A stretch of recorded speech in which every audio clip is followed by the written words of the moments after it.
যে বইমেলাতে এসেছেন এই বইমেলাতে রাজনৈতিক বইগুলোর কি অবস্থা দেখছেন এবং এই ধরনের বই কিনতে কি আপনি আগ্রহী কিনা, আর আগের বছরের বইমেলা থেকে এই বছরের রাজনৈতিক বইয়ের মধ্যে কোনো পার্থক্য আছে? ধন্যবাদ আপনাকে। আসলে এবারের বইমেলাটা একটু ডিফিকাল্ট, কি কারণে? রাজনৈতিক যে বিষয়টা বললেন, আমাদের দেশের মানুষ কিন্তু বিগত 15 বছর একটা জিনিস নিয়ে, একটা টপিক নিয়ে তারা মনোভাব তাদের ব্রেনে ওয়াশ করে দেওয়া হয়েছিল যে শুধু এই যে একটা সাবজেক্ট, একটা বিষয়, যে এইটা নিয়ে শুধু মানুষ ভাববে। দেন আমি খোলসাভাবে যদি আপনাদেরকে বলি যে আপনি বঙ্গবন্ধু বিষয়ে একটা সাবজেক্ট আর মেজর জেনারেল জিয়াউর রহমানকে নিয়ে একটা সাবজেক্ট। তো এই বিষয়টা হচ্ছে বঙ্গবন্ধু একটা বাচ্চাও কিন্তু তার বিষয়ে জানে। এরকমটা ছিল যে একটা ছোট বাচ্চা, সেই বাচ্চাটাও কিন্তু দেখা যাচ্ছে যে বঙ্গবন্ধু বলে, শেখ মুজিবুর রহমান বলে চিনতেছে, কিন্তু জিয়াউর রহমানের নাম কিন্তু অনেকে চেনে না। কি কারণে চেনে না?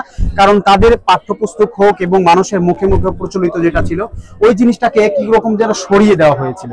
এই সরানোর দিক থেকে মানুষ আসলে ভুলে গিয়েছে, এরকমটাই মনে হয় যে জিয়াউর রহমান নামেও বাংলাদেশের যে প্রেসিডেন্ট একজন কেউ ছিল।